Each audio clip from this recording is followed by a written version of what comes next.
Aku alhamdulillah kita bisa ketemu lagi dalam mata kuliah kritis. Kali ini kita akan bersama-sama uh, mengenal. Jadi kalau kita minggu kemarin sudah mengenal tokoh siapa aja yang menulis atau atau menyumbangkan pikirannya terkait kritik hadis, baik itu dari sisi matan atau dari sisi sanad. Nah, kali ini kita akan uh, yang juga mempelajari dan mengembangkan pikirannya terkait hadis, terkait sahihan hadis gitu kan. Jadi apakah sebuah hadis itu masuk kategori sahih, kan tentu saja melalui penilaian yang tidak tidak mudah gitu kan, harus teliti dari banyak aspek gitu kan. Nah, kali ini kita akan membahas mengenai dari sisi orang Islam sendiri, sarjana Islam yang kebanyakan ada di timur ya, ada di timur Asia, dan juga mengenai para pemikiran para sarjana Barat orientalis. Jadi kita akan lihat apa saja kritikan mereka atau apa saja uh, hasil pembacaan mereka terhadap.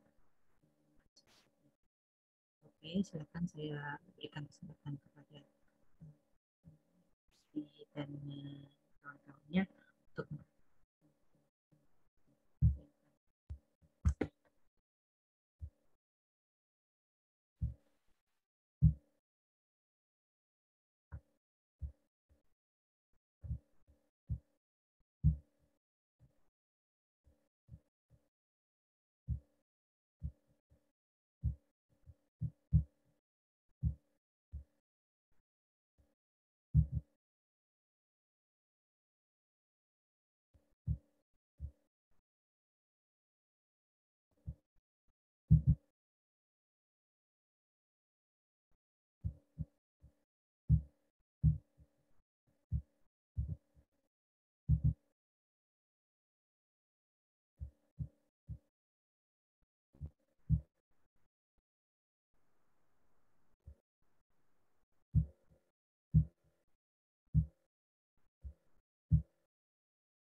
Assalamualaikum warahmatullahi wabarakatuh.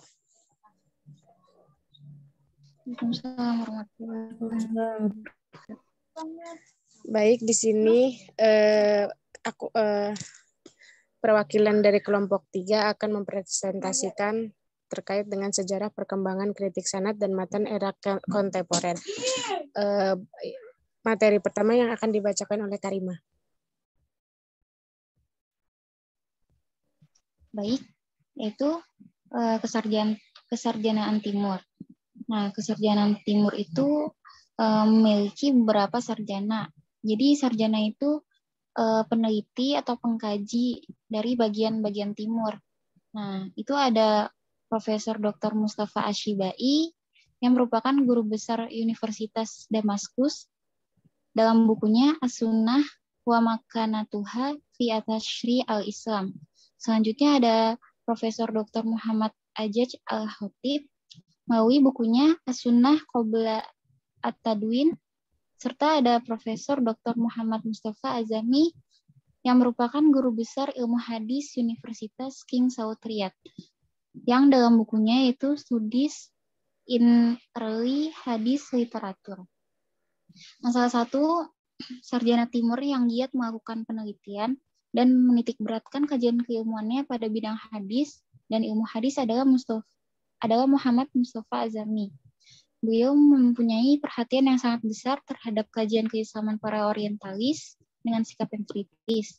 Nah, Azami ini merupakan ulama yang langka karena dapat mengkorelasikan kajiannya antara pemahaman Barat dan Timur, sehingga kritik kritis terhadap teori Golzeher dan Schad tentang hadis dapat beliau layangkan dalam beberapa karangannya. Berikut biografi Muhammad Mustafa Azami.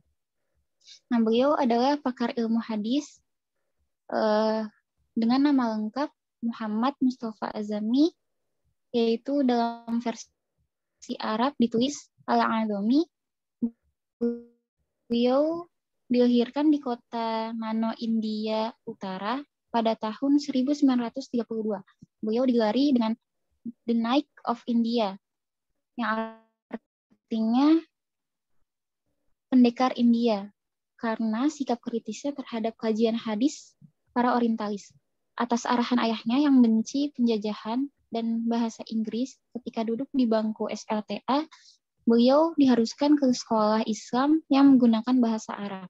Di sekolah inilah Azami mulai belajar hadis. Tamat dari sekolah Islam, Azami melanjutkan studinya di College of Science di Doben, sebuah perguruan terbesar di India yang juga mengajarkan studi Islam. Azami tamat tahun 1952. Kemudian beliau melanjutkan lagi ke Fakultas Bahasa Arab jurusan Tadris atau pengajaran di Universitas Al-Azhar, Kairo, dan tamat tahun 1955. Dengan bekal ijazah Al-Alimiyah Universitas Al-Azhar, tahun itu juga beliau kembali ke tanah airnya, yaitu di India. Nah, pada tahun 1956, beliau diangkat menjadi dosen bahasa Arab untuk orang-orang non-Arab di Qatar. Kemudian, tahun 1957, beliau ditunjuk menjadi Sekretaris Perpustakaan Nasional, yaitu Dar al-Kutub Al-Qatriyah di Qatar. Nah, tahun 1964, beliau melanjutkan studinya lagi di Universitas Cambridge, Inggris, sampai meraih gelar doktor pada tahun 1966.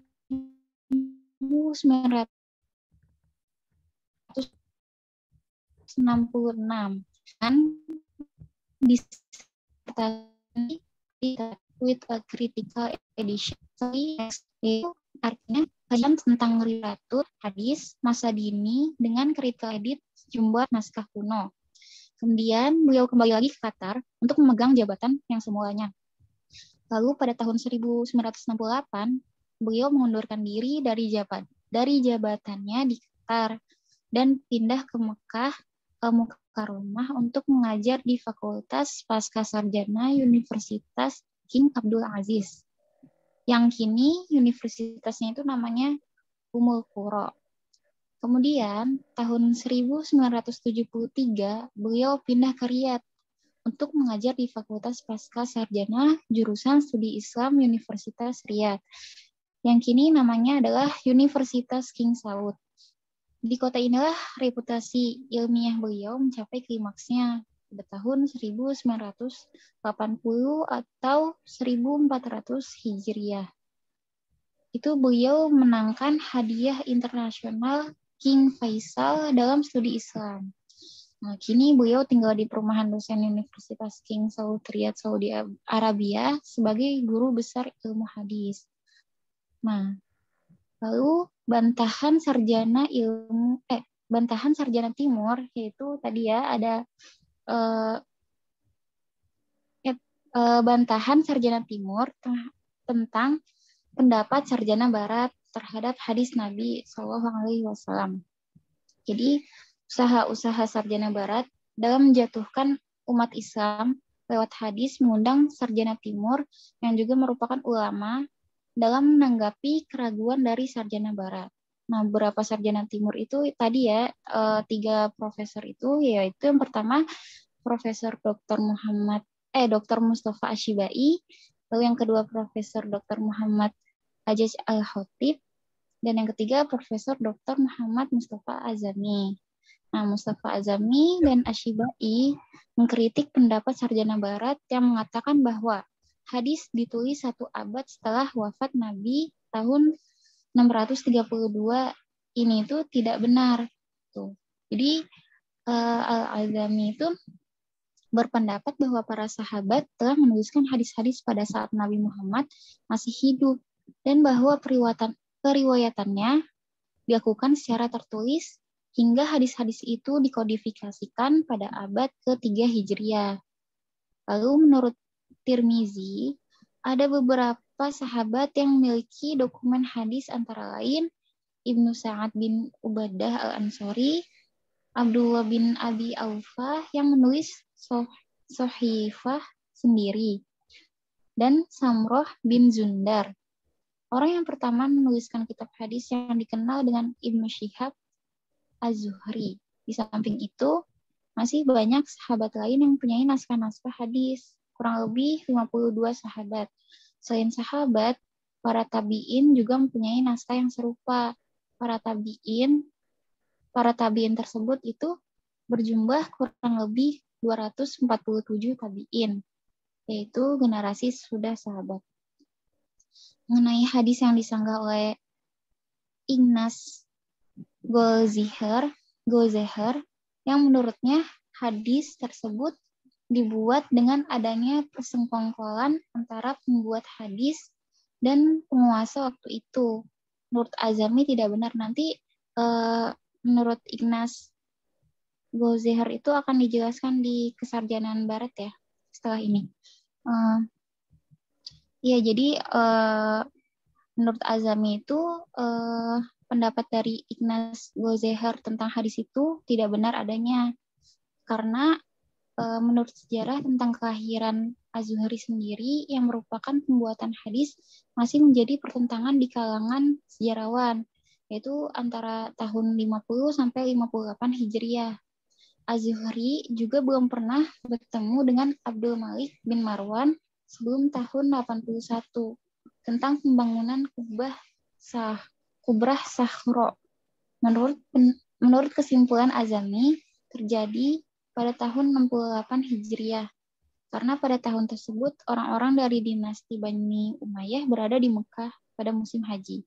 Dan dengan demikian, sangat tidak masuk akal apabila Zuhri membuat hadis atas persekongkolannya dengan dinasti Umayyah. Apabila ditelusuri, umur Az-Zuhri pada waktu itu baru sekitar 10-18 tahun.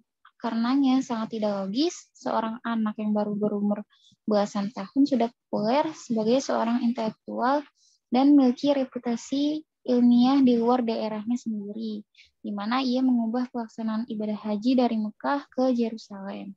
Di samping itu, menurut ulama lain, yaitu Asy-Syibai, bahwa Az-Zuhri merupakan seorang ulama yang begitu gampang diminta sesuatu oleh penguasa. Hal ini dikarenakan beliau bukan abdi penguasa yang taat. Justru beliau adalah seorang ulama independen yang taat agama dan jarang melakukan kesalahan atau kebohongan seperti yang dikatakan oleh orang sekitarnya. Lalu mengenai Joseph mengenai Joseph Schat dengan teorinya yaitu projecting back. Nah, Azmi mencoba menyanggah teori tersebut dengan melakukan penelitian tentang hadis yang diteliti oleh Schat. Salah satu penelitiannya adalah naskah milik Suhail bin Abi Sholih. Itu pada tahun 138. Lalu Abu Sholih adalah murid Abu Hurairah, sahabat Nabi. Jika demikian, maka sanadnya menjadi dari Nabi Muhammad SAW, lalu ke Abu Hurairah, lalu ke Abu Sholih, lalu ke Suhail. Sedangkan pada sanad ketiga ini, yaitu Suhail, Azami berhasil membuktikan bahwa pada saat itu jumlah rawi berkisar antara 20 sampai 30 orang. Jika dilihat dari segi tempat tinggal mereka, jaraknya sangat jauh karena berpencar-pencar dari India dengan Maroko dan Turki sampai ke Yaman. Adapun dari segi redaksi hadis atau bisa disebut dengan matan hadis, redaksinya sama dengan yang diriwayatkan oleh Suhail. Dengan demikian, di sini Azami itu mengambil kesimpulan bahwa tidak mungkin terjadi hadis yang sama dengan jumlah yang demikian mereka berkumpul untuk membuat hadis palsu dengan kondisi dan situasi pada saat itu. Sangat mustahil, Pak, astagfirullah, maaf. Sangat mustahil pula bila mereka masing-masing membuat hadis. Kemudian generasi-generasi berikutnya diketahui bahwa redaksi hadis yang mereka buat itu sama. Sedangkan Syad yang dalam penelitiannya mengambil kitab menurut Azami adalah kitab fikih. Maka menurutnya teori Syad tentang projecting back adalah salah kaprah. Hal ini dikarenakan fikih sudah berkembang sejak masa Nabi. Fikih adalah ijtihadi. Oleh sebab itu, sulit menerima pendapat Syad bahwa fikih baru berkembang saat pengangkatan Qadhi pada masa dinasti Umayyah. Lalu ada pendapat dari Arjen Wensing mengatakan bahwa perkembangan dan aktivitas pemikiran di kalangan umat Islam pasca wafatnya Nabi membuka peluang bagi para ulama untuk menjelaskan roh agama Islam melalui hadis. Nah, ucapan para ulama inilah yang kemudian dikenal sebagai matan. Pandangan Wensing ini sejalan dengan sarjana barat lainnya seperti tadi Joseph Syad dan Golzahir. Bahwa matan itu bukanlah ucapan Nabi, melainkan ucapan para ulama yang kemudian disandarkan pada Nabi. Menuduh matan hadis tentang Syiah sebagai hadis palsu. Menurutnya, hadis yang berisi syahadat merupakan buatan sahabat, bukan perkataan Nabi. Karena Nabi tidak pernah mewajibkan menghafalkan 2 kalimat syahadat bagi orang yang baru masuk Islam. Baru ketika kaum muslimin berdebat dengan orang-orang Kristen di Syam, mereka mendapatkan pertanyaan yang memerlukan jawaban dengan 2 kalimat tersebut. Tuduhan dari Wensing ini tentang kepalsuan hadis mengenai syahadat sebagai salah satu rukun Islam di atas, menurut Azami itu terlalu mengada-ngada. Karena Wensing tahu persis bahwa 2 kalimat syahadat menjadi bagian dari sholat yang dilakukan berjamaah oleh umat Islam semasa Nabi, di samping sholat-sholat sunnah.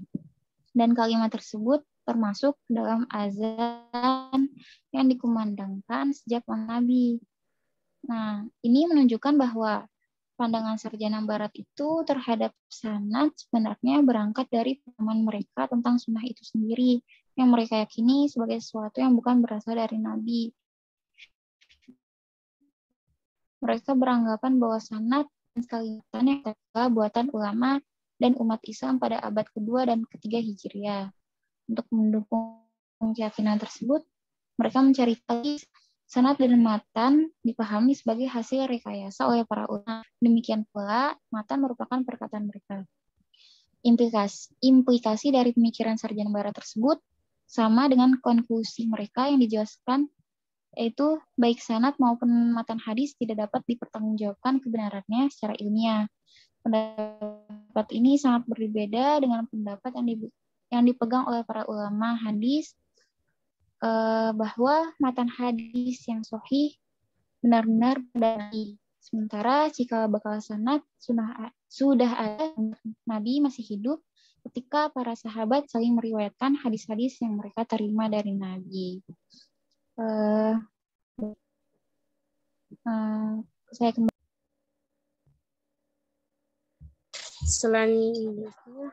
Selanjutnya dilanjutkan oleh Anis.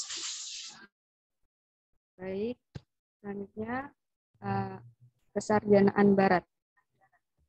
Kajian Islam yang dilakukan oleh orang-orang Barat pada mulanya hanya ditujukan kepada materi-materi secara umum, termasuk bidang sastra dan sejarah. Baru pada masa-masa belakangan mereka mengarahkan kajiannya secara khusus kepada bidang hadis nabawi. Menurut perkiraan Profesor Dr. M.M. Azami, sarjana barat yang pertama kali melakukan kajian tentang hadis adalah Ignaz Goldziher. Kelahiran Hongaria yang hidup antara tahun 1850 sampai 1921 Masehi. Pada tahun 1890 Masehi, ia menerbitkan hasil penelitiannya tentang hadis dalam sebuah buku berjudul Muhammadenanis Studien atau Studi Islam. Dan sejak itu sampai kini, buku Goldziher ini menjadi kitab suci di kalangan Orientalis. Selanjutnya, pandangan sarjana barat terhadap hadis. Sebelum Goldziher berkiprah dalam kajian hadis, sudah ada beberapa sarjana yang mendahulunya, seperti Gustav Well, Alois Sprenger, William Muir, dan Reinhard Dose.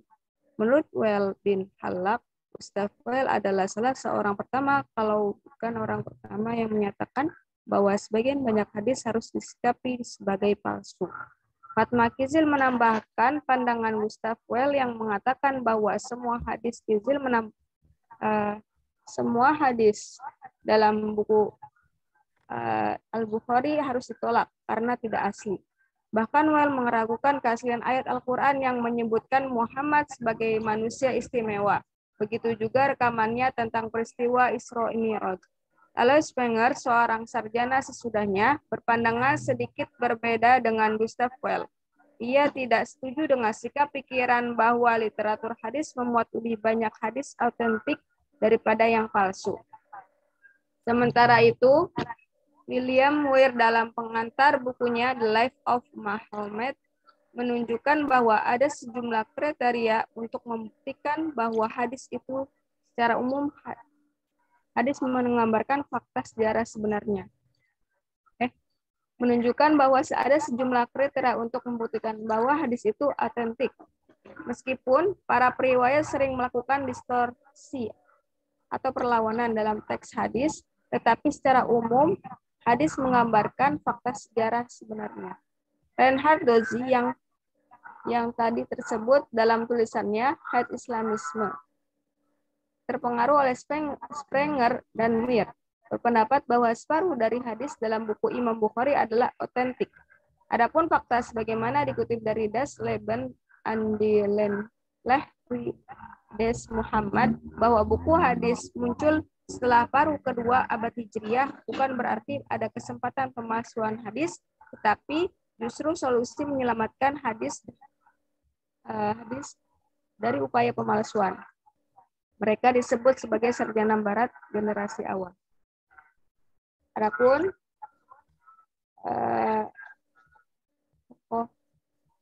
sarjana barat itu Ignaz Goldziher. Ignaz Goldziher yang disebutkan merupakan seorang sarjana yang karyanya tidak perlu dipertanyakan sebagai kritik hadis terpenting di abad 19. Ia seorang sarjana pertama yang fokus pada kritik hadis dengan pendekatan historis dan kritis. Menurut Muhammad Zubair Siddiqi, Goldziher adalah sekretaris jamaah Yahudi di Hongaria City of Pech. Berotak brilian tetapi sering marah-marah. Ia memulai karirnya dari mempelajari dogma tentang teologi dan hukum Islam. Goldziher berkata, mayoritas hadis merupakan bukti bahwa ia tidak berasal Nabi sebagaimana yang diklaim oleh kaum muslimin. Dari analisis matan, hadis yang disandarkan kepada Rasulullah dan sahabat seperti yang terdapat dalam koleksi klasik tidaklah otentik, tetapi sebenarnya merupakan refleksi dari pengembangan doktrin agama dan politik yang terjadi pada awal abad kedua Hijriah.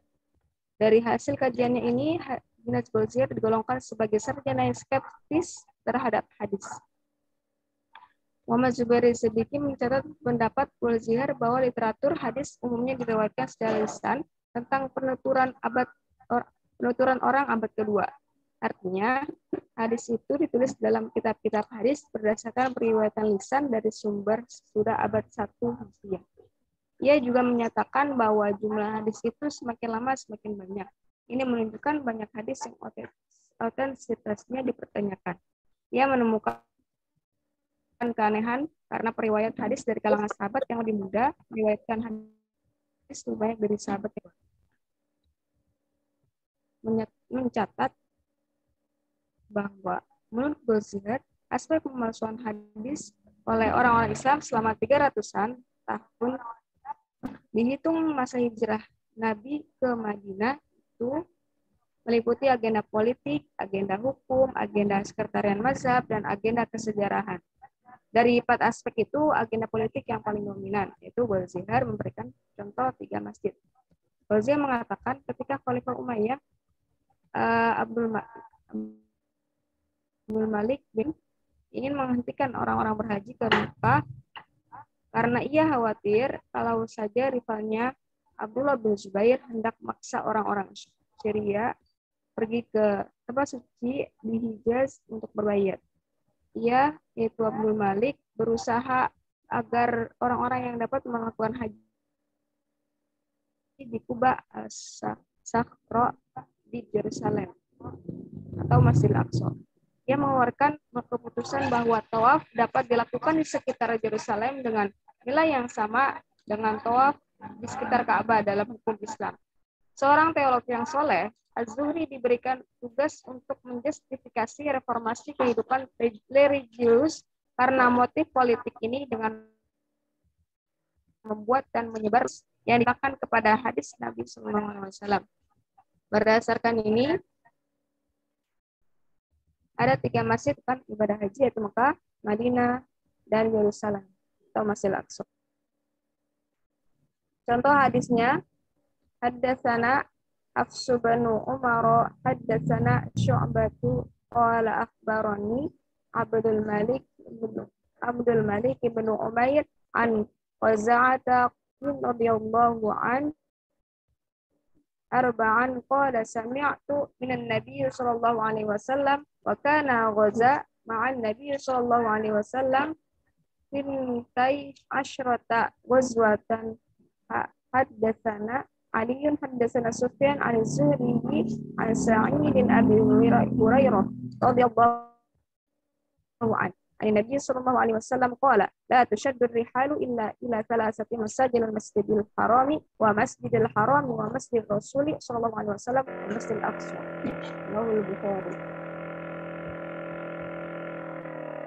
Kepada kami Hafs bin Umar telah menceritakan kepada kami Syu'bah berkata, telah mengabarkan kepada saya Abdul Malik bin Umair dari Khuza'ah berkata, aku mendengar Abu Sa'id radhiyallahu anhu 4 kali berkata, aku mendengar dari dia yaitu Abu Sa'id radhiyallahu anhu pernah ikut berperang bersama Nabi sebanyak 12 kali perangan, dan diriwayatkan telah menceritakan kepada kami Ali telah menceritakan kepada kami Sufyan dan Az-Zuhri dari Sa'id dari Abu Hurairah dari Nabi SAW. Beliau bersabda, tidak boleh ditekankan untuk berziarah kecuali untuk mengunjungi 3 masjid, yaitu Masjidil Haram, Masjidil Rasul, dan Masjid Al-Aqsa.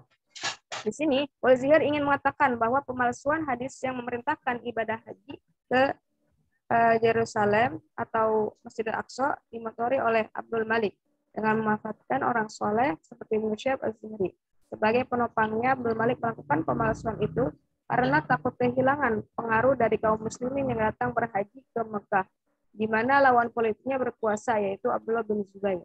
Berkenaan dengan kekhidmatan ini, Goldziher kemudian menilai penelitian keabsahan hadis yang dilakukan oleh ulama klasik tidak dapat dipertanggungjawabkan secara ilmiah. Karena itu, ada yang berasumsi bahwa Goldziher menawarkan metode baru dalam penelitian ini, yaitu dengan kritik matan saja. Indikasi ke arah ini dapat dilihat pada pernyataannya sebagaimana yang dikutip dalam The Encyclopedia of Religion, bahwa untuk memahami dan menetapkan kesahihan hadis tidak dapat disandarkan pada analisa terhadap sanad saja, sebagaimana yang dilakukan oleh ulama klasik, melainkan hal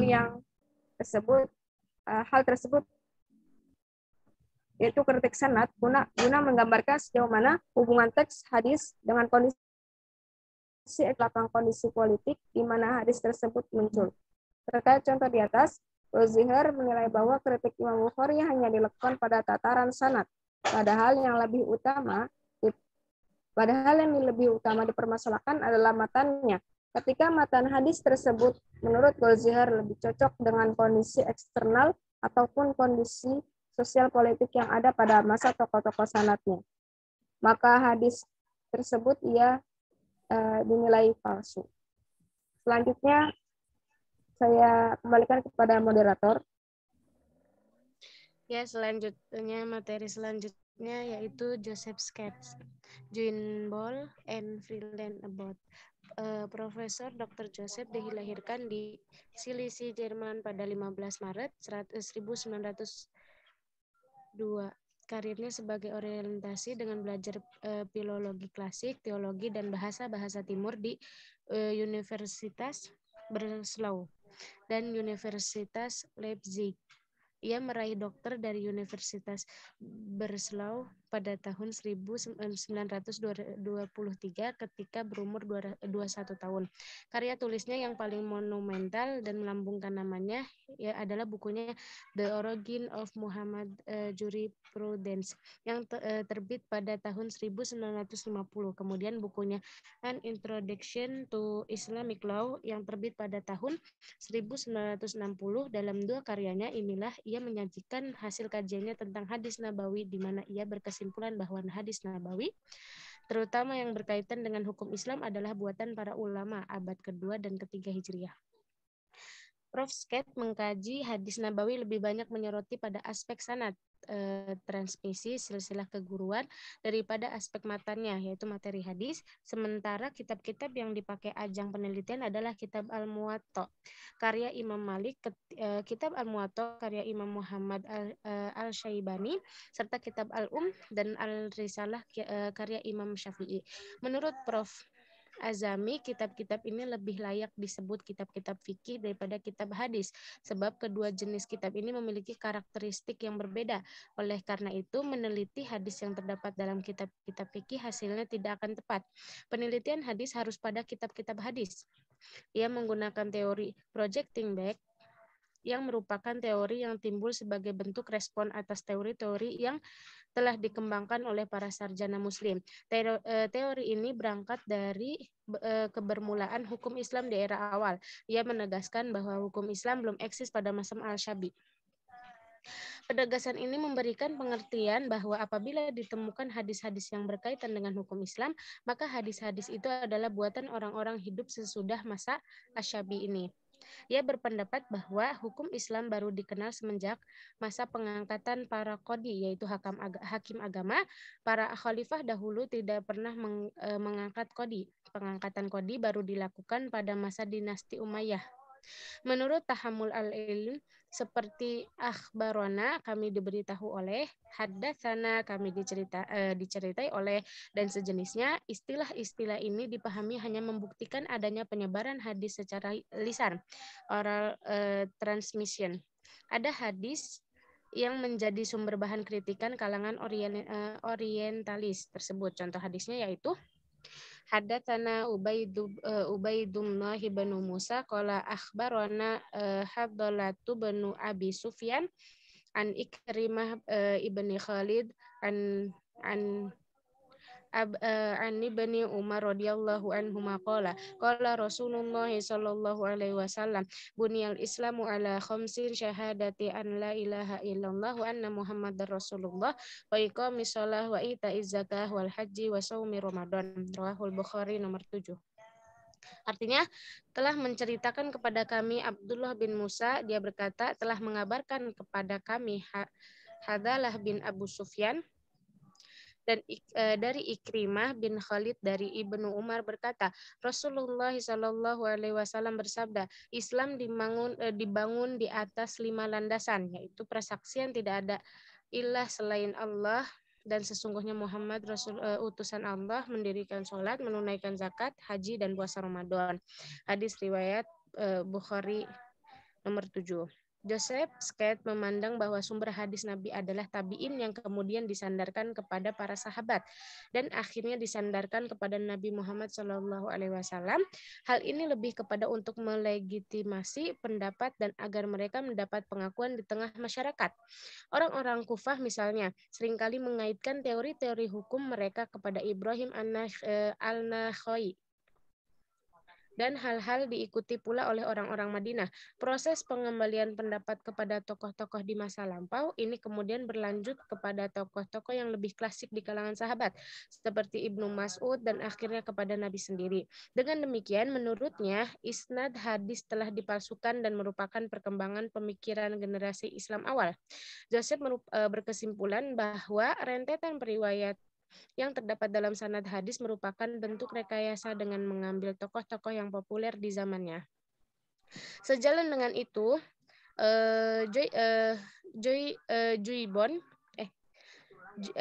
Jayen Ball memberikan ungkapan bahwa semakin banyak orang yang mengambil hadis dari seorang ulama, maka hal itu membuktikan akan akar dari sejarah hadis itu.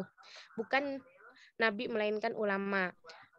Studi hadis tidak hanya terbatas pada topik terkait riwayah juga diroyah, melainkan juga mengenai sejarah kontekstualisasi teks. Hal ini dilakukan para sarjana barat untuk menggugat hadis dalam Islam. Dalam studi yang memprioritaskan kajian sanad, para sarjana barat tertarik atas kajian sejarahnya, yakni terkait kapan sanad dan periwayatan itu dimulai. Hal ini menyebabkan Alois Sprenger menyimpulkan bahwa mayoritas hadis yang dikodifikasikan dalam beberapa kitab merupakan rekayasa para ahli hadis semata. Selain hal di atas, sarjana barat yang memiliki sudut pandang berbeda dari beberapa ilmuwan di atas terkait hadis, yakni Freeland Abbott, yang melakukan kajian terhadap hadis dengan jauh lebih bersih dari dorongan-dorongan yang menjatuhkan seperti para ilmuwan di atas, sehingga penemuannya yang diungkap dalam kajiannya berbeda jauh dengan temuan hasil sarjana barat di atas. Pandangannya tentang hadis termuat dalam karyanya, yakni Islam and Pakistan, yang diterbitkan pada 1908. Ia mengemukakan bahwa mengemukakan bahwa hadis memiliki 3 bagian inti, yakni hadis yang di dalamnya mengkhususkan deskriptif atas Nabi Muhammad secara universal, hadis yang tidak mutawatir atau yang disebutkan olehnya tidak kokoh atau sahih, sehingga tidak sama dengan ucapan Nabi dari Tuhan atau hadis qudsi, sehingga atas temuannya ini menunjukkan Freeland Abbott mengakui akan kenabian.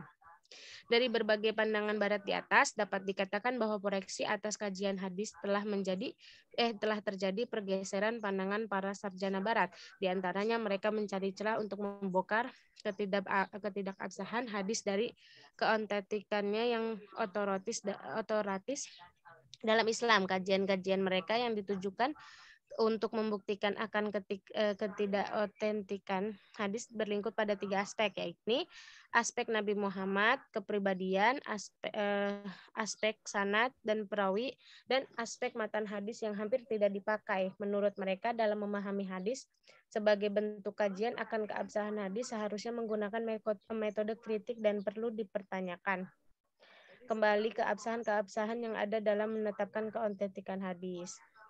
Sekian presentasi kali ini. Ada yang mau ditanyakan?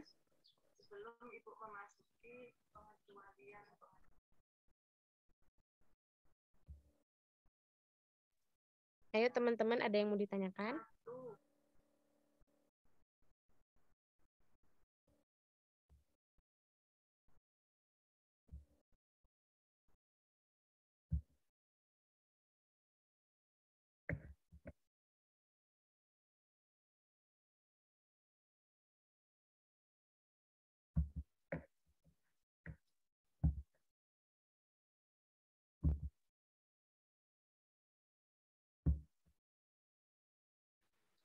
Novia izin bertanya.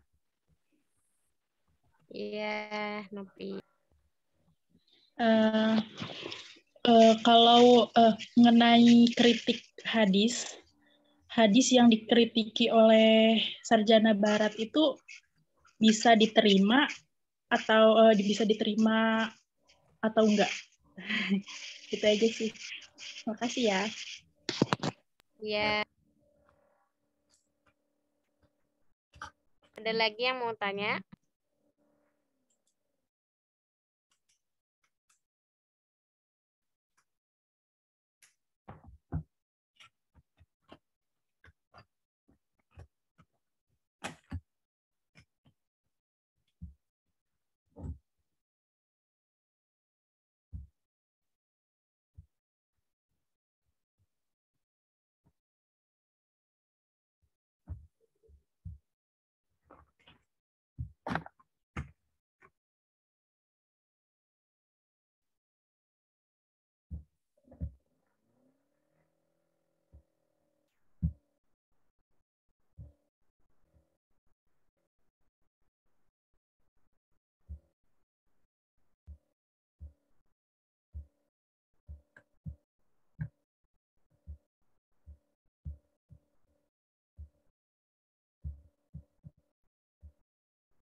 Teman-teman sambil menunggu yang lainnya, ambil menunggu jawaban dari pemakalah kelompok 3.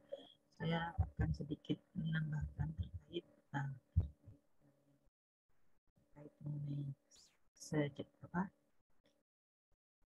mengenai pemikiran kritik hadis di era kontemporer.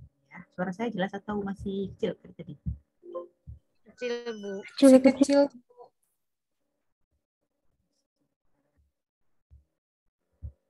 Kalau sekarang udah?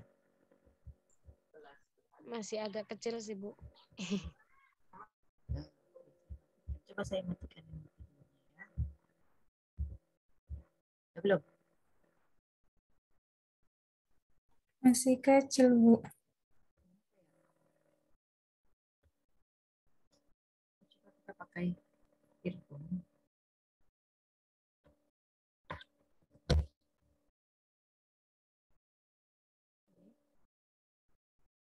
Udah? Atau jangan-jangan sama aja? Udah belum? Sudah lebih penting, Bu. Ya. Oke. Ya udah sedikit-sedikit kita. Jadi ini ya udah. Jadi terkait mengenai apa namanya? Usaha-usaha oleh para ulama atau kita bisa bilang sarjana. Jadi sebenarnya kalau kita pakai ulama itu kan konteksnya nanti lebih khusus gitu ya, makanya saya pakai sarjana karena dia umum, bisa mencakup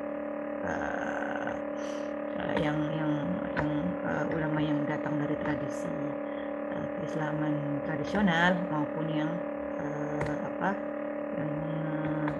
yang tidak gitu kan. Nah, untuk terkait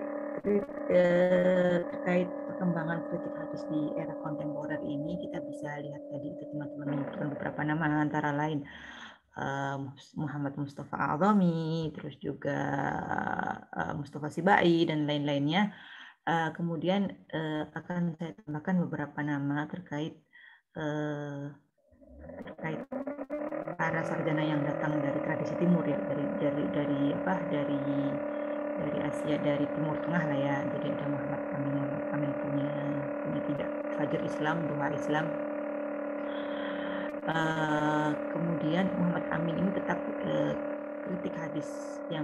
kritik terhadap hadis yang beliau berikan itu terkait ini ya, terkait dengan adalah sahabat. Jadi kita nggak bisa nih serta-merta menganggap semua sahabat itu dianggap adil atau dianggap langsung diterima aja semuanya, karena masing-masing punya metode, punya kecenderungan, misalnya punya kecenderungan khusus, madhab khusus, misalnya dia itu Khawarij atau dia itu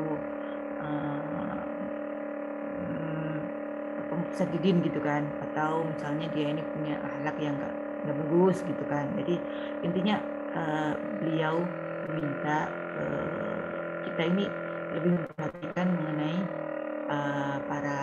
para sahabat yang menjadi rawinya. Terus kemudian Abu Hurairah punya kitab namanya Adwaul Bayan fi Sunnah Nabawiyah, Al-Adwa fi Sunnah Nabawiyah, Al-Adwa ala Sunnah Nabawiyah. Nah, beliau juga salah satu pembahasan di dalam buku tersebut yaitu terkait mengenai Abu Hurairah, bagaimana dia mengkritik Abu Hurairah gitu, bagaimana kenapa kita sangat menerima hadis yang datang dari Abu Hurairah, padahal kalau diteliti lagi ternyata beliau itu begini terus dan sebagainya. Pokoknya nanti itu bisa teman-teman baca sendiri. Ada banyak makalah berbahasa Indonesia yang membahas mengenai kritikan dari Abu Hurairah terhadap beberapa tokoh hadis gitu ya. Kemudian keduanya ini juga bilang bahwa kenapa sih para ulama dahulu itu lebih memperhatikan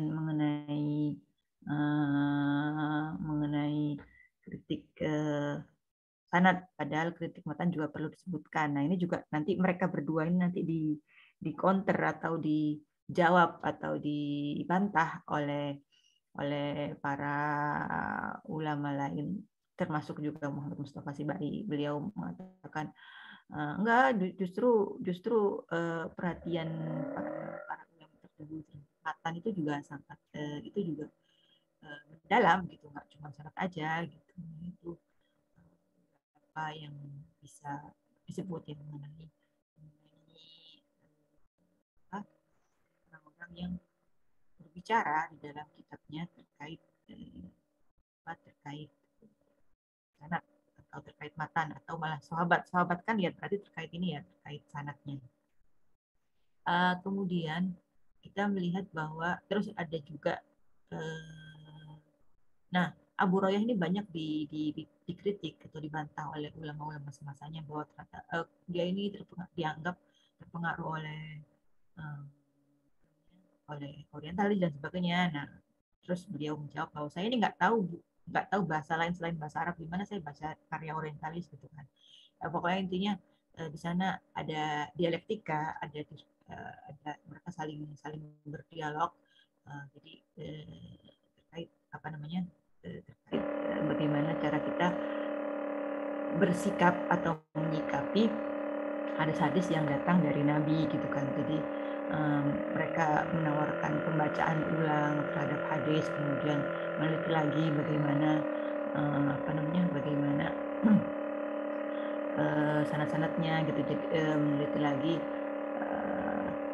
apa yang sudah menjadi konsensus di dalam masa sebelumnya itu kayaknya harus diteliti lagi kayak gitu.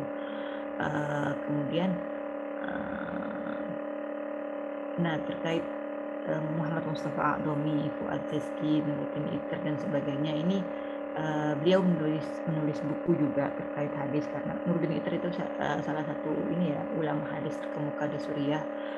Kalau nggak salah meninggalnya baru beberapa tahun yang lalu. Nah, beliau juga menulis beberapa buku, Minhajun Naqd hadis, dan Al-Ilal juga menulis tentang Ilalul hadis dan sebagainya. Beliau juga menyampaikan bahwa kita tuh nggak bisa terkait tulisan yang ditulis oleh para orientalis, kita tidak bisa serta-merta kemudian menerima begitu saja gitu kan, karena karena banyak sekali terjadi para sarjana dari Barat atau yang beliau tulis sebagai orientalis ini nggak paham dengan istilah-istilah yang dipakai oleh ulama dulu, sehingga kemudian mencampur adukan, kemudian studi fikih dipakai untuk sebagai pola untuk mempelajari hadis gitu kan. Jadi kadang-kadang kurang pas jadi istilah-istilah itu.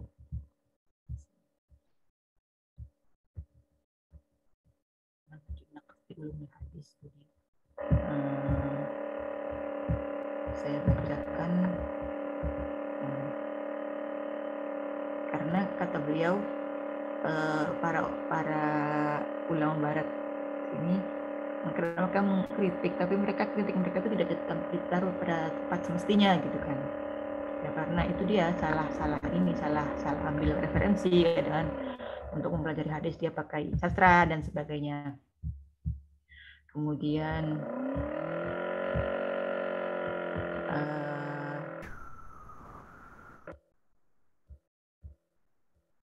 mereka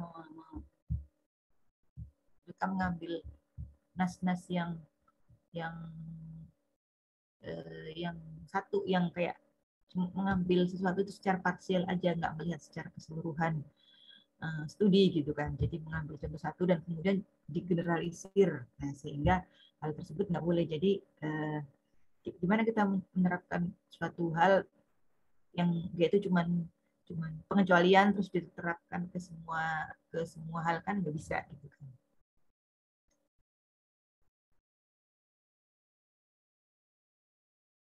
Misalnya beliau dalam kitabnya Nuruddin Itter ini, Syekh Nuruddin Itter ini, beliau nggak menulis nama, tapi beliau bilang ada orang misalnya gitu yang menganggap bahwa penulisan hadis itu akhara, terlambat atau belakangan hingga abad ketiga, jadi 200 Hijriah ke atas gitu kan. Sementara kita menemukan bahwa di dalam Imam Ahmad meriwayatkan bahwa Sa'id bin Abi Arubah mengatakan bahwa Sa'id bin Abi Arubah yang lahir 156 itu adalah orang pertama yang menulis hadis di Basrah.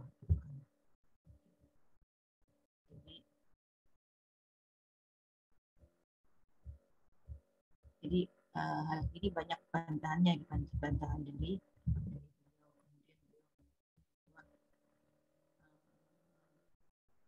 mereka ini mengambil masdar dari masdar yang bukan seharusnya atau bukan di mustawa ilmi gitu kan. Misalnya jadi ada kitab, makanya kemudian saya tekankan selalu ketika kita membuat makalah atau membuat karya ilmiah itu ambil masdar yang utama gitu kan, ambil masdar yang utama, kalau bisa dari buku, kalau bisa dari jurnal gitu kan. Kenapa? Karena dua-duanya ini sudah melewati proses edisi, dibaca oleh editor gitu kan. Jadi bisa bisa dipertanggungjawabkan. Sama kalau Syekh Nuruddin Itter juga dulu mengatakan bahwa jadi kalau mengambil masdar, mengambil sumber itu ya dari kitab-kitab yang utama, jangan kitab-kitab yang sekunder gitu kan, jangan yang sekunder atau yang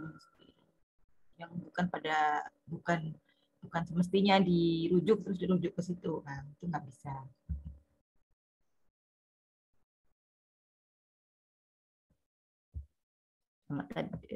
Kemudian lagi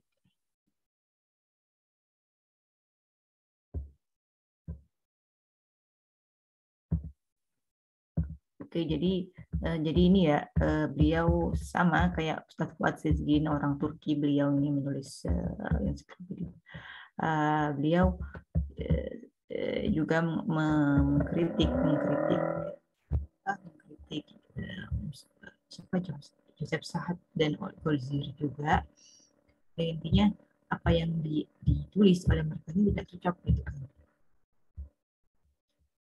Terus beliau juga mengatakan kalau seperti itu berarti memang kita perlu membaca ulang karya-karya ulama supaya kita bisa melihat hadis secara global gitu, secara menyeluruh, sehingga tidak salah dalam memahami hadis gitu kan. Kemudian selanjutnya tadi itu Mustafa Azami tadi disebutkan ya di dalam kitabnya, dalam makalahnya teman-teman, beliau ini mentahqiq Sahih Ibnu Khuzaimah,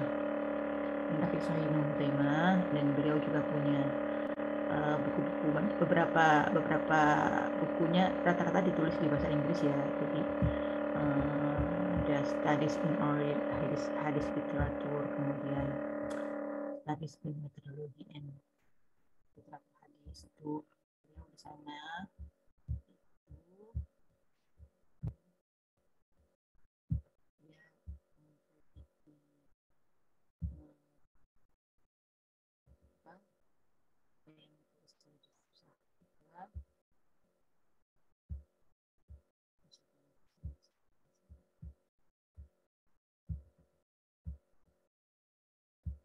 Juga definisi polisi.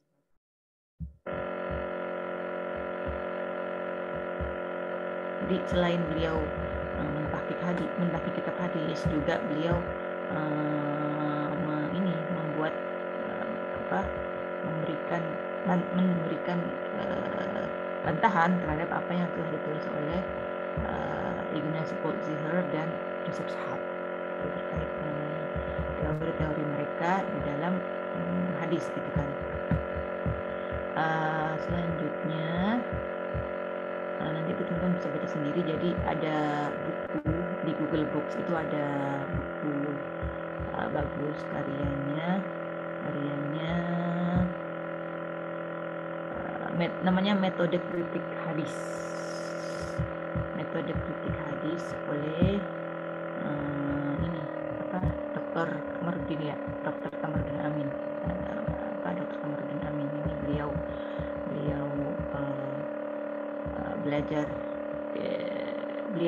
beliau belajar di Barat ya.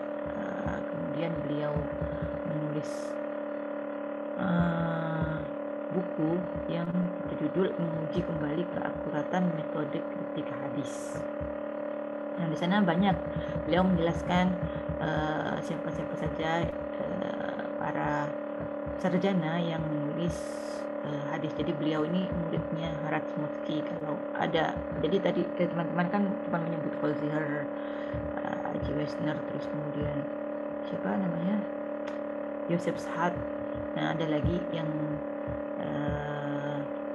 belum disebut itu, yang teorinya dipakai oleh banyak orang, bahkan oleh peneliti Muslim sendiri. Jadi kalau di Barat itu ada dua macam terkait terkait model-model bagaimana mereka mempelajari hadis Nabi. Jadi ada yang orang-orang yang skeptis. Jadi skeptis maksudnya mereka ini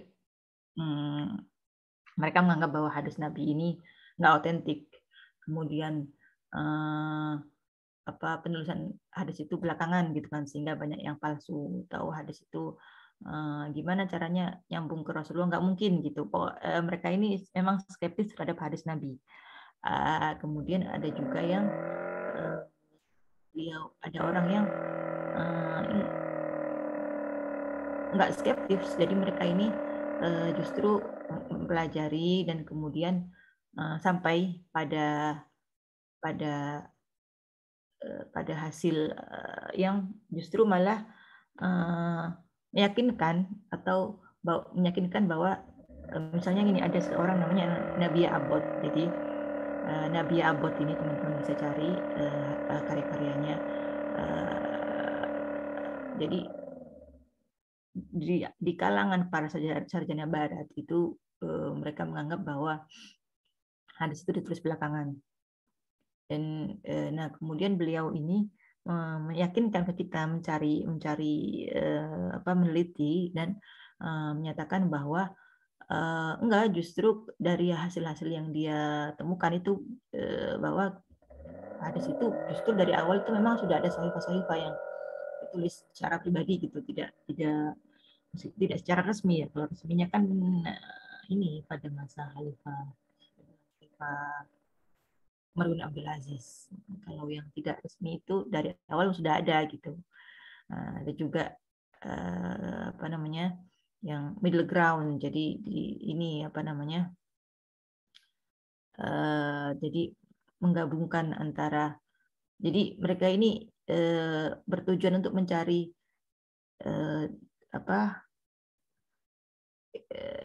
hasil yang bisa disetujui bersama seperti itu. Kayak Harad Motsky. Jadi sebenarnya di dalam kesejahteraan Barat ya kita bisa lihat bahwa Goldziher adalah gurunya dari Saad, kemudian Saad punya murid namanya John Ball, dan kemudian Saad juga Nabia Abbott juga berguru ke Saad. Jadi mereka juga saling berguru dan juga saling mengkritisi, gitu kan. Jadi kalau Joseph Saad punya teori projecting back, jadi kita kalau melihat jadi misalnya di abad ketiga berarti sudah ini ya, sudah tabi'in, berarti kemudian para ulama orang-orang dulu itu mencari siapa yang atasnya lagi hingga sampai ke nabi gitu. Itu maksudnya dengan projecting back. Kemudian siapa namanya? Nah, hal ini kemudian diteruskan oleh muridnya, seorang sarjana juga namanya John Ball. Tadi juga sempat dibaca ya, di dalam makalah bahwa ada sesuatu yang merupakan common link. Jadi common link itu ya berarti kalau misalnya hadis misalnya di kalangan tabi'in. Tabi'in ada berapa orang? Bisa kita ambil hadis yang mudah aja. Misalnya sebuah hadis di kalangan tabi'in itu ada 5 jalurnya. Kalau grup atasnya lagi ada 3 orang tabi'in yang meriwayatkannya. Di atasnya lagi ada sahabat misalnya, jawabannya cuma satu. Nah, sahabat satu ini adalah common link yang bukan hadis ini ke orang-orang di bawahnya yang para tabiin, para sahabat tabiin, dan juga ke atasnya. Nah, beliau ini yang namanya common link. Common link ini ada yang tunggal, ada juga yang berapa gitu, ada yang parsial. Nah, ini penjelasannya bisa dibaca di Google Books itu yang tulisannya siapa? Profesor Kamar Bintang. Selanjutnya kita Motsky ya. Motsky itu adalah ini. Motsky itu punya teori namanya isnad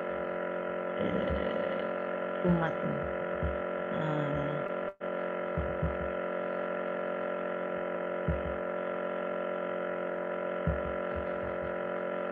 Nah, beliau ini, Harad Motsky ini masih dipakai sampai sekarang metodenya oleh para sarjana juga. Jadi bagaimana beliau ini dengan cara apa beliau ini mempelajari hadis. Jadi metode ini pertama dia ini mengumpulkan mengumumkan semua jalur lah ya, jalurnya semuanya dicari gitu kan. Jadi dari mana aja sebuah hadis ini jalur dari mana aja, kemudian dicari common link-nya. Jadi dia pakai juga teorinya John Ball, yang bahkan John Ball sendiri bilang ini bukan teori saya, ini saya kembangkan gitu saya kembangkan. Metode ini sebenarnya awalnya dipakai oleh Joseph Saad gitu kan. Kemudian setelah itu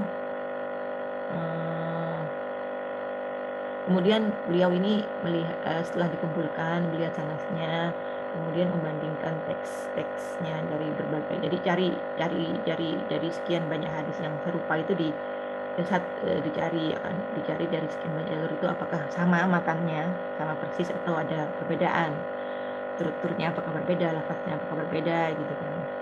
Nah, kemudian dianalisa, isnadnya dianalisa, matanya dianalisa gitu. Jadi sehingga nanti dia bisa menemukan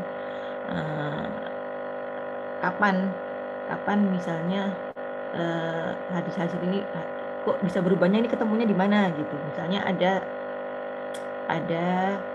3 hadis, ada satu hadis yang sama, satu hadis yang mengenai satu hal gitu ya. Ternyata di situ tuh ada variasi di matanya dan juga variasi di sanadnya. Nanti dilihat ke atas. Oh, kalau ada di sini ternyata perubahannya itu ketika ketika nyampe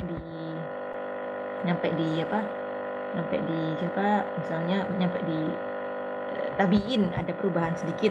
Nah, berarti ini di sini nih perbedaannya, kemudian seperti itu. Nah, kenapa kok bisa seperti ini? Kenapa kok bisa ada berubah? Nanti bisa dicari jawabannya di situ. Apakah memang perubahannya ini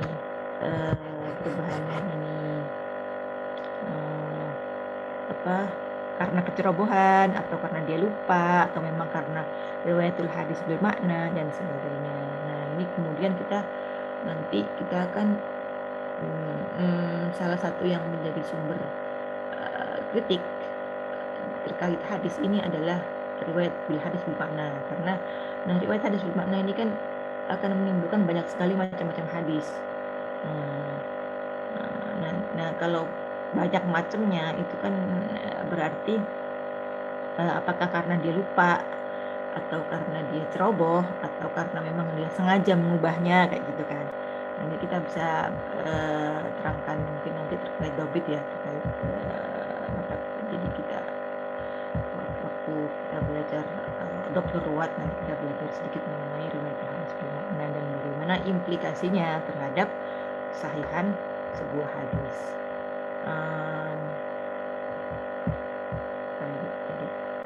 Selain itu juga di antara sarjana-sarjana barat ini, kan tadi yang kita sebutkan tadi itu kan rata-rata tidak muslim ya. Nah, tapi ada juga orang-orang Islam yang belajar di barat dan dia melakukan kajian hadis juga gitu. Nah, ini bisa dibagi, apakah yang terpengaruh dengan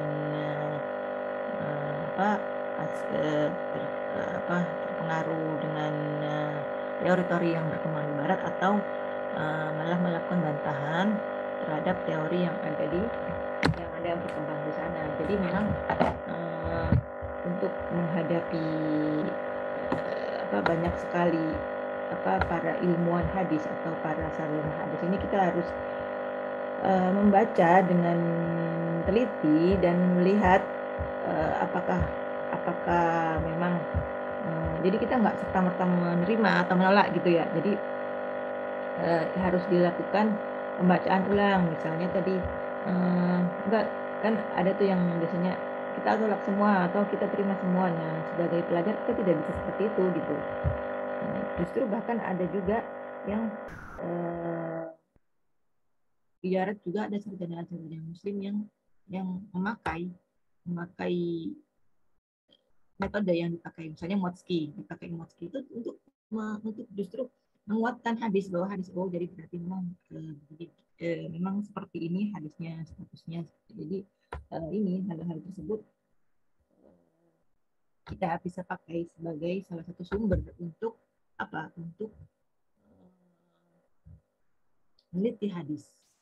Jadi kita sebagai orang Islam juga harus punya sikap kritis gitu, nggak terus melihat sesuatu itu dengan hitam dan putih, iya dan enggak, menerima dan menolak gitu kan. Enggak, jadi apapun yang dari manapun sumbernya, itu kalau misalnya ilmu ya kita ambil bagusnya, seperti itu. Kayaknya itu cukup dulu dari saya. Sekian, saya balikin lagi ke teman-teman makalah, dan lainnya silakan diskusi, silakan mau mengkritisi makalahnya boleh, mau bertanya boleh, mau menambahkan boleh. Ya, silakan.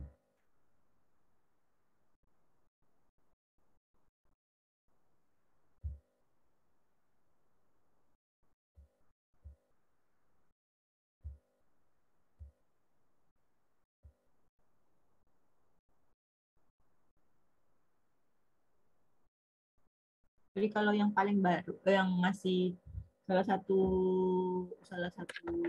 ulama, salah satu sarjana Muslim yang sampai sekarang meneliti hadis ya paling tadi ya kalau di kita ya apa namanya Umar bin Amin, apa Kiai Mustafa Yaakob yang sudah meninggal beliau, Pak Kiai Satwa juga, yang di barat ada namanya Jonathan Arsi Brown, beliau masih aktif menulis ya, masih aktif menulis sampai sekarang. Beliau juga menulis banyak sekali makalah terkait kritik matan dan sanad. Jadi teman-teman bisa cari Jonathan Arsi Brown itu karyanya ada termasuk beliau menulis mengenai kritik matan dan juga mengenai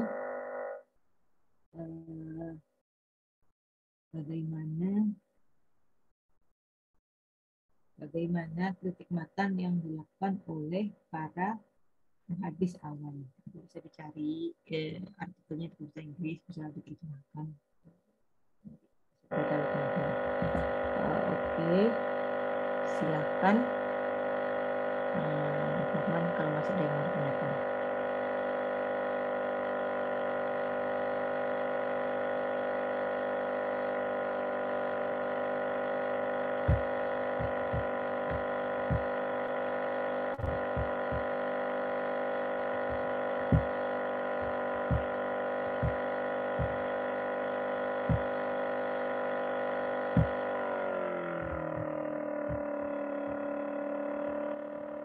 Tadi pertanyaannya siapa?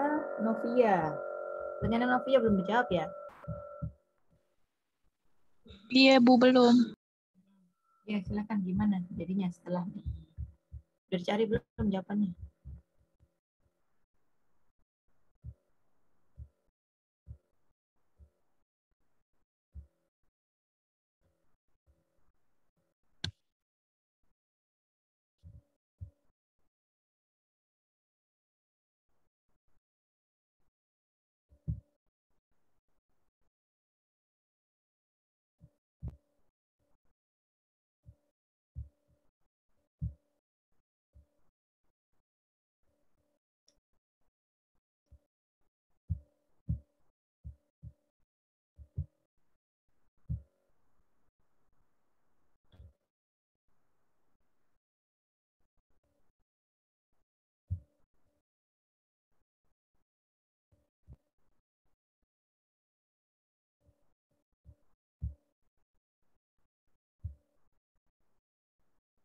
Gimana ini? Apa sih ada yang sudah paham semua atau gimana atau masih kepagian? Kayak waktu dulu nggak apa waktu semester 4 masih rame ya, masih banyak yang nanya, masih ini. Pagian jangan-jangan, mau siang-siang.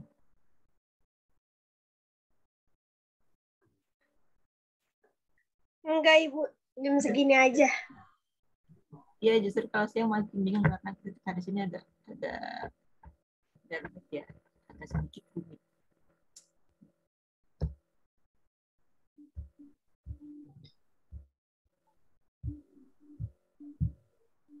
Anak Khadijah. Ibu, saya boleh nanya nggak? Ya boleh, silakan. Apa namanya secara garis besar, apakah sarjana hadis yang dari barat ini tuh dia punya metode kritik hadis yang khas untuk dia kritiki gitu, Bu? Metodenya. Saya nggak dengar.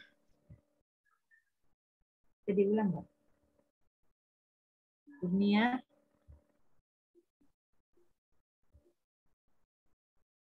Iya, Bu. Ya. Sarjana baru itu punya apa tadi? Suaranya tuh hilang gitu. Suaranya hilang ya, Bu? Ya.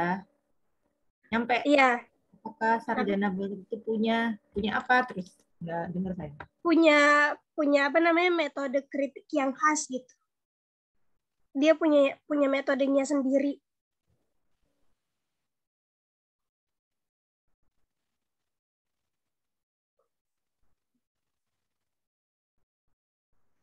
Oke, bisa dipahami ya. Jadi apa kira-kira yang menjadi kehalan? Ini mau dijawab oleh Neng Astrid dan kawan-kawan atau enggak?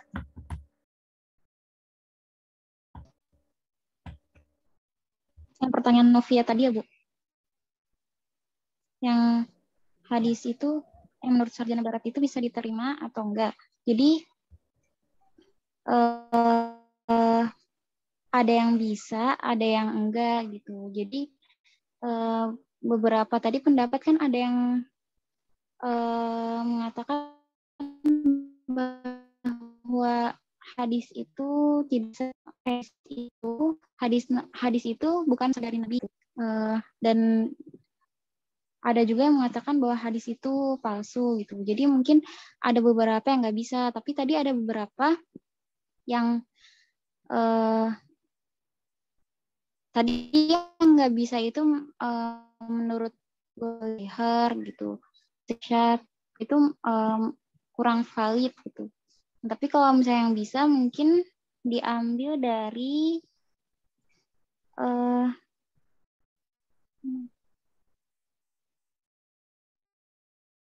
freelance about.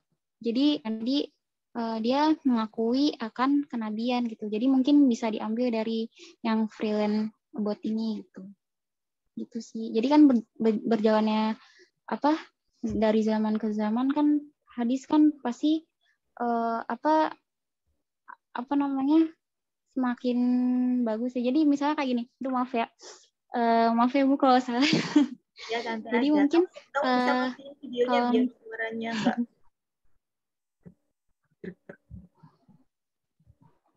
Oh iya Bu. Ya, jadi mungkin kan tadi Ibu bilang ya Bu, kalau misalnya teori dari Junbol itu dipakai oleh Joseph Schad. Nah mungkin pada saat itu mungkin bisa diterima oleh yang sejalan gitu, yang sejalur gitu alirannya. Nah tapi pas berjalannya waktu itu para ulama kan jadinya kan ya Bu, jadi mengeluarkan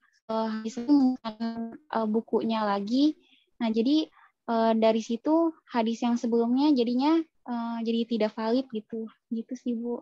Jadi bisa ada yang diterima pada saat sebelum dibantah, lalu mungkin pada saat ini kan jadi lebih udah ada hadis yang sahihnya, jadi sudah ada pembetulannya, jadi sekarang hadis yang sebelumnya itu tidak bisa dipakai gitu. Jadi yang bisa dipakai itu yang dari sarjana timur gitu. Gitu sih Bu. Gimana Novia? Ngerti nggak? Kita tambah paham sedikit ya. Jadi pertanyaannya, apakah kita bisa menerima hasil karya sarjana barat? Jadi mungkin bisa diklarifikasi dulu bahwa misalnya segala hal yang terkait dengan klaim-klaim, misalnya hadis Nabi itu palsu gitu, rata-rata hadis Nabi itu palsu itu kan bertentangan dengan ajaran agama kita, bahwa hadis Nabi itu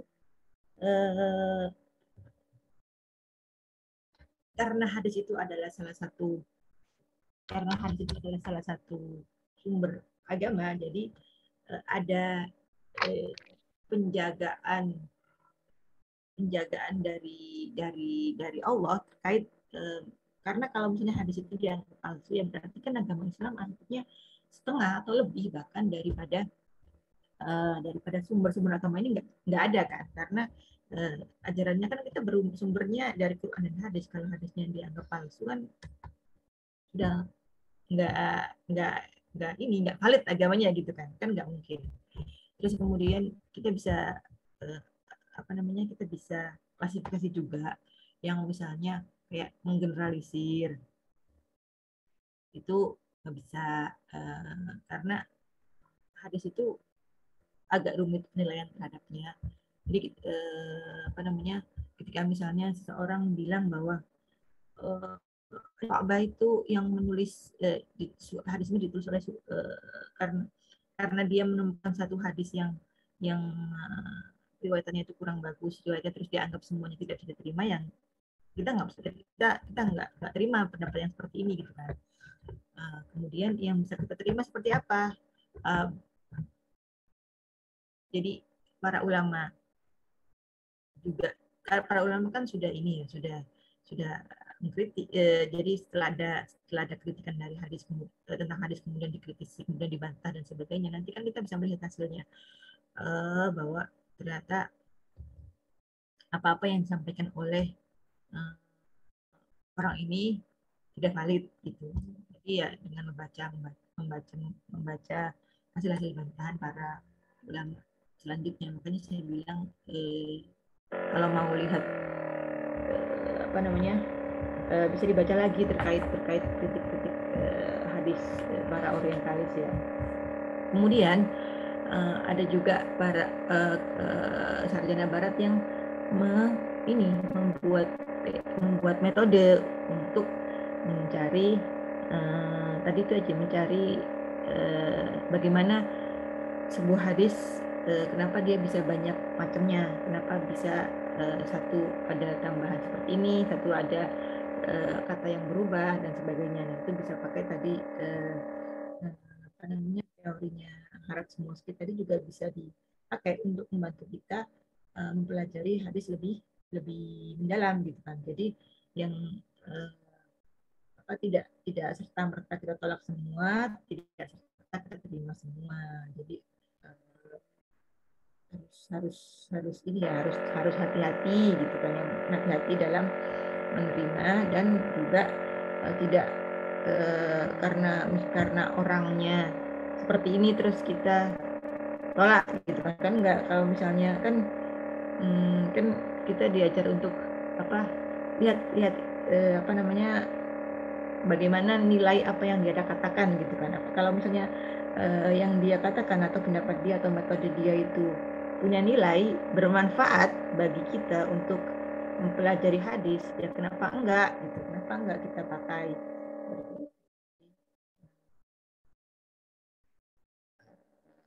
Untuk menerima itu ya harus dengan kehati-hatian, dan juga kalau bermanfaat ya kenapa tidak gitu aja sih. Kemudian terkait pertanyaan selanjutnya mengenai dari Kurnia ya, Kurnia menanyakan apakah ada metode khusus yang dipakai oleh sarjana barat dalam mengkritisi atau mempelajari hadis gitu kan. Saya sendiri kurang tahu ya apakah ada, tapi sejauh ini para sarjana barat ini banyak berpegang pada analisis sejarah. Jadi kalau beliau ini mempelajari sebuah atau belajar hadis gitu ya, nanti dicek masing-masing apakah benar bahwa perkataannya ini sesuai dengan keadaan sejarah pada masa tersebut gitu. Apakah kemudian mungkin enggak kira-kira si fulan ini bisa meriwayatkan hadis pada usianya yang seperti itu, usianya yang misalnya terlalu muda atau terlalu tua. Nah, ini yang sering banget dipakai itu ya analisa yang terkait dengan sejarah, fakta-fakta sejarah di cross check dengan kitab-kitab yang sudah ditulis di masa dulu. Jadi mereka juga melihat hadis, membaca kitab-kitab yang ditulis oleh para ulama di awal. Jadi mereka membaca Sahih Bukhari, membaca Sahih Ibnu Majah, membaca Abdul Razak San'ani, bahkan Haratsmosky itu dia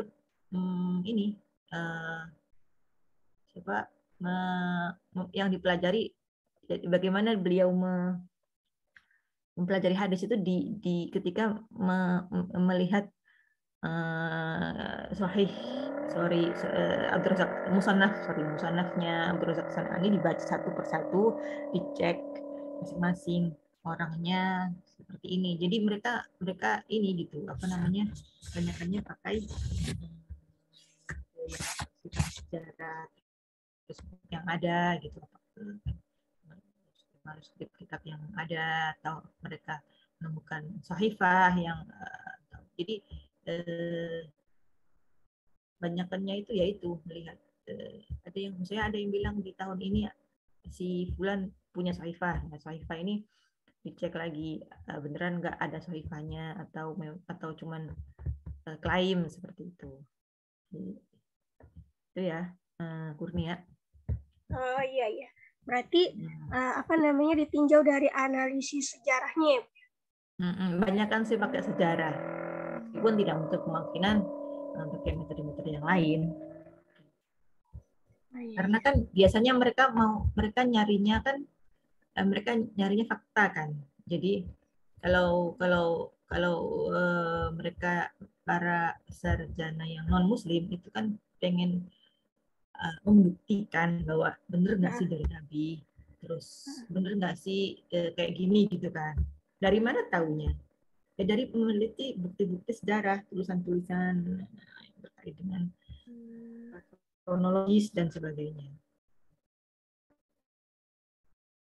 Oh iya, baik Ibu. Terima kasih ya Bu. Ya, sama-sama. Masih ada lagi? Ibu, saya mau bertanya. Boleh, Nur. Itu kan saya nemu di buku tuh ada kan orientalis sarjana barat. Terus kalau di jurnal pun sarjana barat aja.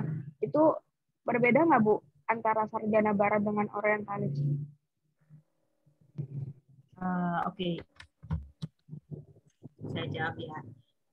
Jadi untuk istilah orientalis sendiri, jadi itu adalah istilah yang dipakai oleh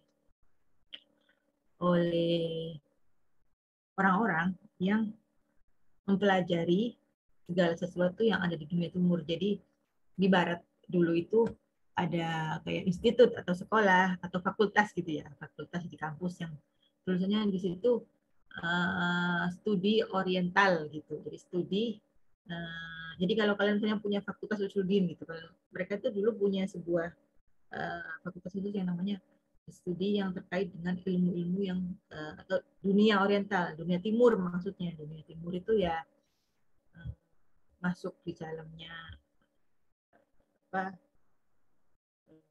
Asia, kemudian juga masuk di dalamnya Islam gitu kan, karena Islam itu kan ini ya melingkupi banyak wilayah di Asia ini.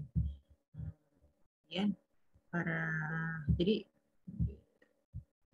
dulu masih umum, awalnya masih ya, jadi pokoknya segala sesuatu yang berkaitan dengan dunia timur ya dipelajari gitu kan. Jadi antaranya adalah Islam, jadi ilmu keislaman, karena kita tahu bahwa misalnya bahwa selama sekarang kan abad 15 Hijriah ya, jadi selama 15 abad terakhir itu kan Islam mempengaruhi banyak masyarakat di timur ini.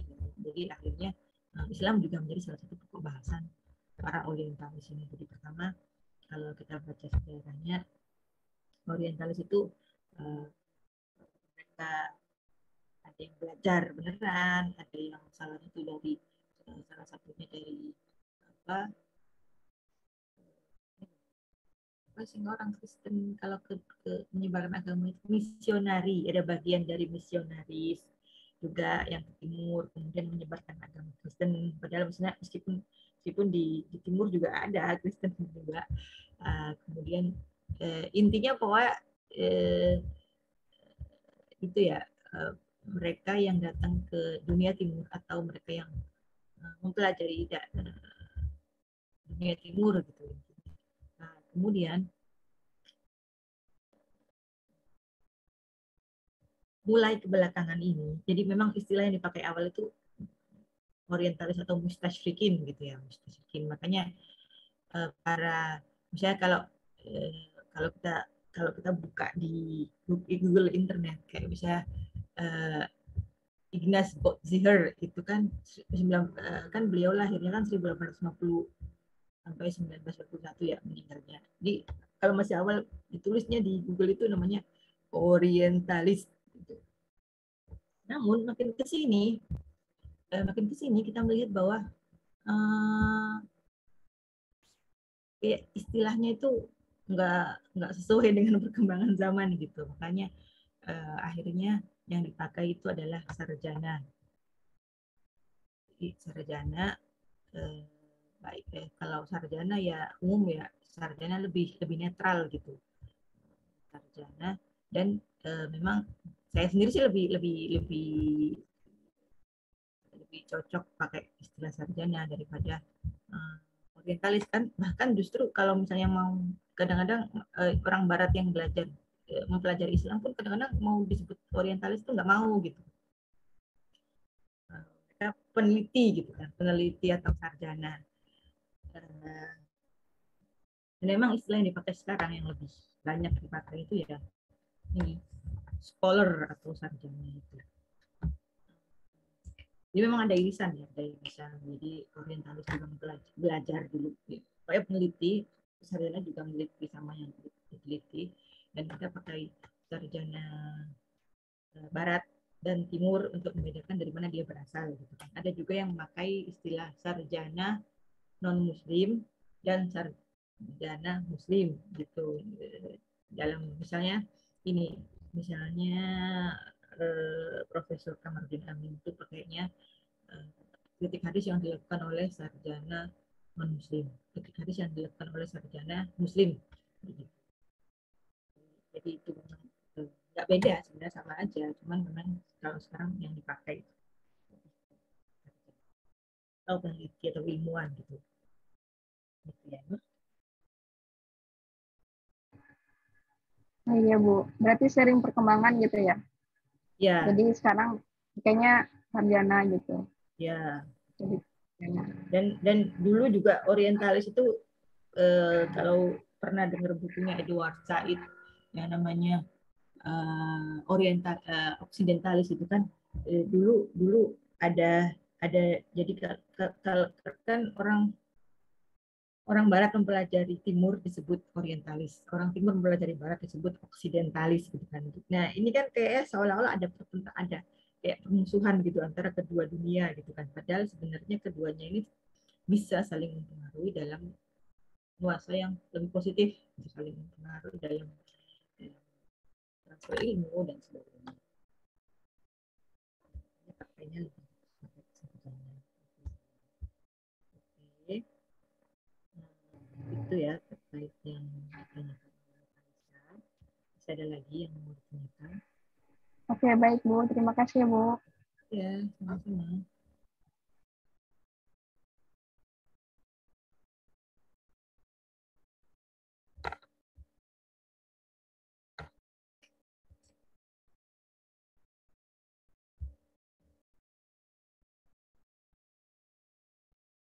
Gimana teman-teman, kira-kira sudah bisa dipahami?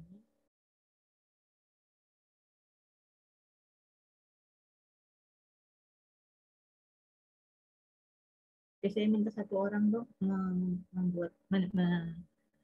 membuat kesimpulan dari apa yang kita bahas bersama pada pagi hari ini. Ayo, siapa yang mau? Jadi pembahasan mengenai sarjana kontemporer, sarjana kritik matan hadis yang dilakukan oleh sarjana kontemporer. Kesimpulannya seperti atau rumus aklam, apa sih? Poin-poin besarnya seperti apa? Ada yang mau?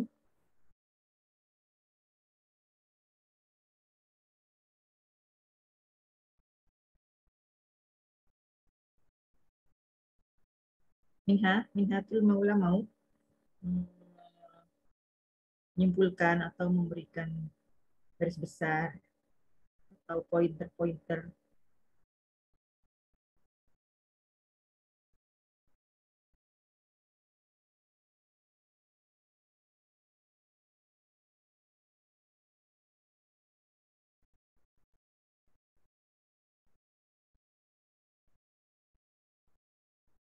Minha?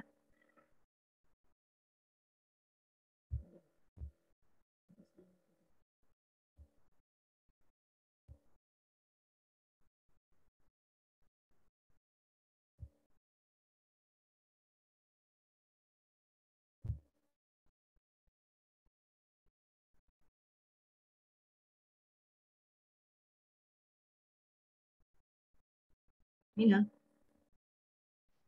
Atau yang lain boleh, terserah mau siapa yang berkenan.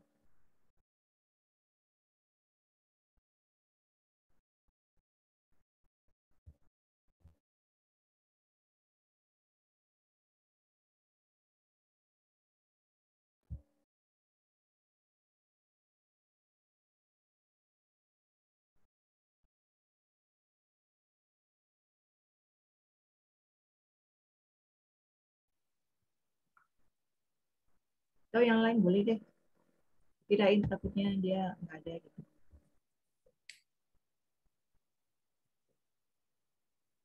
Ibu boleh. Siapa? Jadi kita mau mencoba, Jel.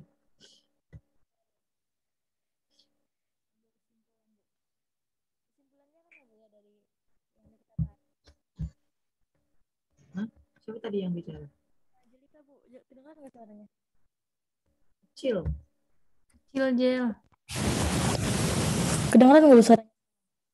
Dah. Ya, mic saya error ya. Oke, saya coba. Ya, boleh, silakan. Kecil lagi, Jel. Saya doang atau di sini aja. Oke, suaranya. Halo? Oke, saya coba jawab. Kesimpulan ini, kajian Islam yang dilakukan oleh orang-orang Barat pada mulanya hanya ditujukan kepada materi-materi secara umum, termasuk bidang sastra dan sejarah. Baru pada masa-masa belakangan, mereka mengarahkan kajiannya secara khusus kepada bidang hadis nabawi. Bahwa semua hadis yang dalam buku Al-Bukhari harus ditolak karena tidak asli. Dari berbagai pandangan Barat, dapat dikatakan bahwa proyeksi atas kajian hadis telah terjadi pergeseran pandangan pada sarjana Barat. Di antaranya, mereka mencari celah untuk membongkar ketidakabsahan hadis dari keotentikannya yang otoratis dalam Islam. Kajian-kajian mereka yang ditujukan untuk membuktikan atas ketidakotentikan hadis berlingkup pada 3 aspek, yaitu aspek Nabi Muhammad SAW, kepribadian, terus aspek sanad dan perawi, dan aspek matan hadis yang hampir tidak dipakai. Menurut mereka, dalam memahami hadis sebagai bentuk kajian akan keabsahan hadis harusnya menggunakan metode kritik dan perlu dipertanyakan kembali keabsahan-keabsahan yang ada dalam menetapkan keotentikan hadis. Meskipun demikian, pergeseran kajian terlihat ketika Freeland Abbott mengakui akan kenabian Muhammad. Pandangan-pandangan tersebut telah dijawab oleh para ulama hadis dan bagian timur yang menyatakan tentang kebenaran Islam dan Al-Quran sebagai wahyu Allah serta hadis sebagai sabda Nabi. Pembelaan mereka di samping berdasar kepada data sejarah, juga argumentasi logis. Argumentasi dan data yang dijadikan dasar berpikir sarjana Barat itu juga lemah, maka pendapat mereka tentang hadis tidak dapat diterima. Sehingga yang benar adalah hadis yang sahih adalah yang benar-benar berasal dari Nabi dan dapat bahkan harus dijadikan dalil atau hujah oleh agama Islam. Kurang lebih seperti itu, Bu, kesimpulannya.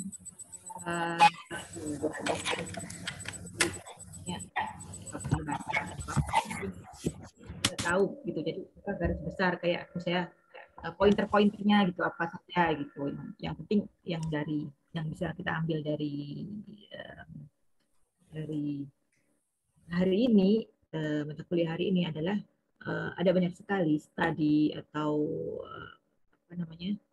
kajian-kajian yang dilakukan oleh para peneliti, baik itu dari kalangan umat Islam sendiri maupun non-umat Islam. Jadi kita juga sebagai umat Islam sih saya bersyukur ya banyak sekali yang meneliti, sehingga ketika banyak yang meneliti itu akhirnya ada dialog, ada dialektika antara banyak pemikiran, dan sehingga ini akan bisa memperkaya pemahaman kita mengenai sumber-sumber keislaman gitu kan. Nah, untuk terkait penerimaan terhadap apa yang ditulis oleh sarjana Islam misalnya, ya kita harus membaca dengan mendalam dan teliti, dan kemudian melihat juga bantahan-bantahan yang ditulis kepada mereka. Kan mereka juga saling ini kan, saling kritik, saling membantah. Nah, dengan begitu kita akan memperoleh pemahaman yang komprehensif. Jadi nggak serta-merta menerima atau nggak serta-merta menolak. Ya. Oke, itu mungkin cukup dari saya. Masih ada nggak sih waktunya? Masih ada ya? Sudah habis, Bu. Udah lewat 9.17, iya. Oke, ya udah, sorry. Nah, nggak lihat tadi. Oke, mohon maaf sudah kelebihan waktu. Teman-teman. Semoga apa yang kita pelajari bersama pada hari ini bisa bermanfaat. Kita tutup dengan juga alhamdulillah, alamin. Mohon maaf segala kekurangan. Assalamualaikum warahmatullahi wabarakatuh. Waalaikumsalam warahmatullahi wabarakatuh. Terima kasih banyak, Ibu.